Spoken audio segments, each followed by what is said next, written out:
उन्नति के मार्ग में सबसे बड़ी शत्रु कौन? जय श्री कृष्ण मित्रों, आज की वीडियो आपके लिए बहुत ही सार्थक और महत्वपूर्ण हो सकती है। आपसे निवेदन है कि वीडियो को बिना स्किप किए एक एक शब्द ध्यान से सुने।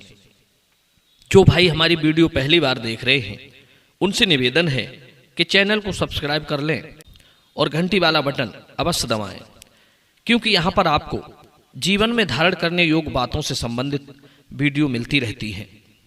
तो चलिए ज़्यादा विलंब ना करते हुए सीधे चलते हैं आज के प्रसंग पर।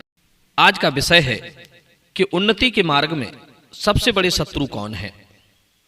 मित्रों, इस बात को समझने से पहले हमें इसे एक छोटी सी कहानी को समझना होगा। एक बार की बात है, किसी ने बाज के घोंसले से एक अंडा उठाकर लाकर मुर्गी के अंडों में रख दिया।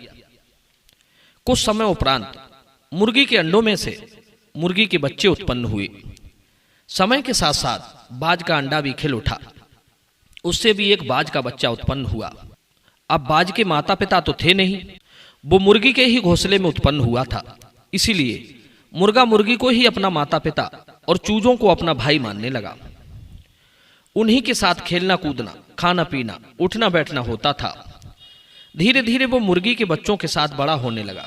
जैसा जैसा काम चूजे करते थे, देखा दूनी वो भी वैसा ही करने लगा। मुर्गी के बच्चे ज्यादा उड़ तो पाते नहीं थे, वे थोड़ा उड़ते और बैठ जाते थे। उन्हें देख देख कर बाज का बच्चा भी कभी ज्यादा उड़ने का प्रयास ही नहीं करता। सारे दिन उन्हीं के साथ चू चू करता रहता था। उसे ये ज्ञान ही नहीं था कि मैं मुर्गी का बच्चा नहीं हूं, मैं एक बाज का बच्चा हूं जो आसमान की गहराई में उड़ान भर सकता है। पर क्या करे, वो मन से तो पहले ही अपने आप को चूजा माने बैठा था। और याद रखना बंधुओं, जिसने अपना मन जैसा बना लिया फिर वो वहीं तक सीमित रहता है। मन में यदि हमने मान लिया कि अब हम कुछ नहीं कर सकते, तो सच में आप कुछ नहीं कर पाएंगे। मन की कमजोरी, मन की अकर्मण्यता आपको आगे बढ़ने से रोकती रहेगी। एक दिन उस बाज के बच्चे ने देखा, जो अब पूरा तरुण हो चुका था, कि आकाश में एक उसी तरह का पक्षी बहुत ऊंचाई पर उड़ रहा है। तब उसके मन में भी आया कि काश मैं भी इसकी तरह आकाश में उड़ पाता। मन तो बहुत कर रहा था, पर हिम्मत साथ नहीं दे रही थी, क्योंकि बचपन से वो हमेशा चूजों के साथ रहकर चूजों के जितना ही उड़ा था। उसने मुर्गी के बच्चों से पूछा, भैया आकाश की गहराई में उड़ने वाला वो पक्षी कौन है? मैं भी उसी की तरह उड़ना चाहता हूं। बाज की ऐसी बात सुनकर मुर्गी के बच्चे उसकी हंसी उड़ाते हुए कहने लगे, अरे भाई, तुम पागल तो नहीं हो गए जो इतना ऊंचा उड़ने का ख्वाब देख रहे हो? आसमान में उड़ने वाला पक्षी कोई और नहीं, बाज है, जो समस्त पक्षियों का राजा है। वो बड़ा शक्तिशाली होता है, पर तुम तो एक चूजे हो और तुम उसके जैसे कभी नहीं बन सकते। क्यों व्यर्थ में मन चला रहे हो? हमें अपनी जाति नहीं भूलनी चाहिए। मित्रों, मुर्गी के बच्चों के समझाने पर बाज ने उसे ही सच मान लिया कि मैं बाज की तरह आकाश में नहीं उड़ सकता, और ना ही कभी उसने जीवन में दोबारा उड़ने की कोशिश की। अब तो वो सारी जिंदगी मुर्गियों के साथ रहकर मुर्गियों की तरह कार्य करता रहा, और एक दिन अपनी ताकत, अपनी शक्ति और अपने आप को जाने बिना ही मर गया। हम में से बहुत से लोग उस बाज की तरह होते हैं, जो अपने आप को, अपने बल को, अपनी योग्यता को, अपने कर्म को जाने बिना ही चले जाते हैं। हमने कभी ये प्रयास ही नहीं किया कि हम अपने आप को जाने, अपनी शक्ति को पहचाने कि हम कौन हैं और क्या क्या कर सकते हैं। हम कभी आगे बढ़ने की सोचते ही नहीं, जो कर रहे हैं उसी में खुश रहते हैं। यदि कोई जीवन में ऐसा अवसर आता भी है तो भी हम उसे पकड़ना नहीं चाहते, क्योंकि हम मन से तो पहले ही हारे बैठे हैं। अवसर को देखते ही बोल उठते हैं कि ये भाई, ये काम हमारे बस का नहीं है। हम अपनी अकर्मण्यता को दर्शाने लगते हैं। हम ये भूल जाते हैं कि मनुष्य के लिए कोई कार्य असंभव नहीं है।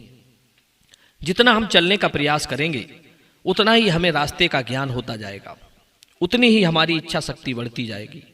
नए नए अनुभव हमें बहुत कुछ सिखा कर जाएंगे। एक कहावत है, प्रयास करोगे तो मिलेगा, यदि नहीं भी मिलेगा तो भी ना मिलने का कारण तो पता चल ही जाएगा।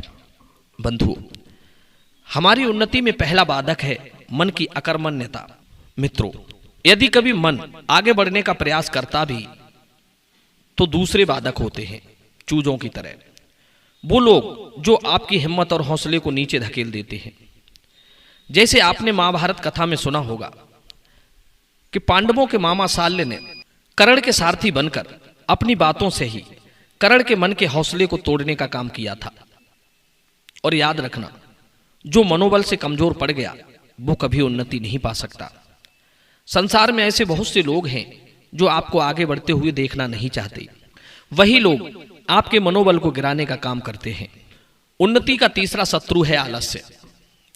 कहते हैं जो आलसी होता है वो मौका मिलने पर भी करने योग्य कार्य नहीं करता, इसीलिए उसका कार्य सिद्ध नहीं हो पाता और ऐसा व्यक्ति वंश सहित, साथी सहित और परिवार सहित नष्ट हो जाता है।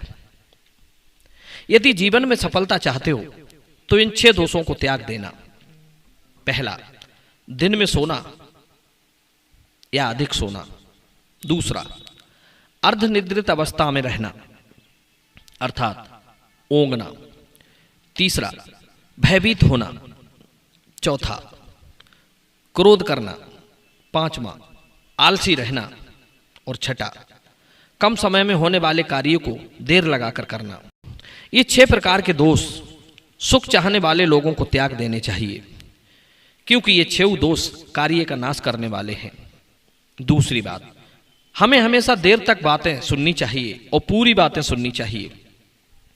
और कोई यदि जल्दी में कुछ कह रहा है तो उसे भी ध्यान से समझना चाहिए और समझकर ही कार्य करना चाहिए। और कभी मनमानी नहीं करनी चाहिए। बिना अनुभव के किसी विषय में अपना मत प्रकट ना करें। जो कार्य लोक में निंदित माना जाता हो वो यदि धर्म युक्त भी हो तो भी नरक में ले जाने वाला होता है, अतः उसे नहीं करना चाहिए। मनुष्य जब कोई चीज प्राप्त नहीं कर सकता है तो वो अपनी दुर्बलता का अनुभव ना करके परिस्थितियों को ही दोष देने लगता है। अपने कार्य में वही सफल होते हैं जो दूसरों को दोष न लगाकर अपनी कमियों को ही देखते हैं और अपने आप को जानकर अपनी गलतियों को दूर करके वे लोग सफल हो जाते हैं।